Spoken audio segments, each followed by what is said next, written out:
আমি হাইকোর্টের আইনজীবীদের কাছে তো আমার কথা শুনবে না। তারপর আমার মনের দাবি এই ফাঁসির রায় যেন দ্রুত কার্যকর করে এবং যেন ফাঁসিরই রায় হয়।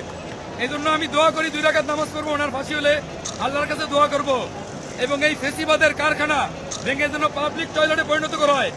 এই মাটিতে যেন একটা ইটের দেওয়ালে শেখ মুজিবের না থাকে, তাহলে আমি আল্লাহর কাছে দোয়া করে 2 রাকাত নামাজ পড়বো। ওনারা যে অত্যাচার করছে এই দেশে, এই অত্যাচারের জন্য ধ্বংস হয়ে যায় আজকে, এবং এই শেখ হাসিনাকে ভারত থেকে এনে দ্রুত যে কোনো বিনিময়ে যেন তার ফাঁসি কার্যকর করে, তাহলে আমি আল্লাহর কাছে দোয়া করব। এবং ছাত্র জনতার গণ অভ্যুত্থানে আমি অনেক খুশি। এই শেখ হাসিনা এই দেশে উন্নয়ন করতে আসে নাই, ওনার বাবার হত্যার বিচারের নামে এসেছিল।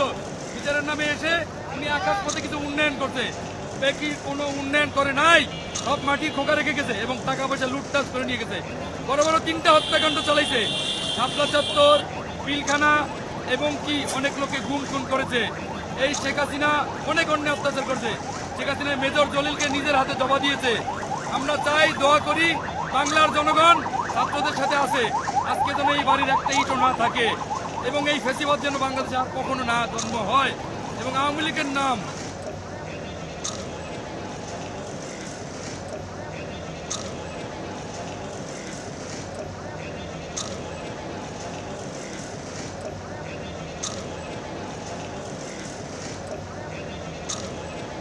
গত 13 তারিখে তারা আবার কর্মসূচি দিয়েছে এবং এই কর্মসূচি উপলক্ষ করে বাংলাদেশের মাঝে এক আতঙ্কমান এক পরিস্থিতি বিরাজ করেছে।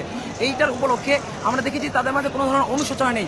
আমরা যে পর্যন্ত তাদের মাঝে অনুশোচনা আসবে না এবং আজকে যেহেতু শেখ হাসিনার রায় ঘোষণা করা হবে, সে উপলক্ষে আমরা 2টা বুলডোজার দিয়ে এই 32 নাম্বার একেবারে ভেঙে চুরমার করে দিয়ে শেখ হাসিনার একেবারে অস্তিত্বে বাংলাদেশ থেকে বিলীন করে দিতে চাই।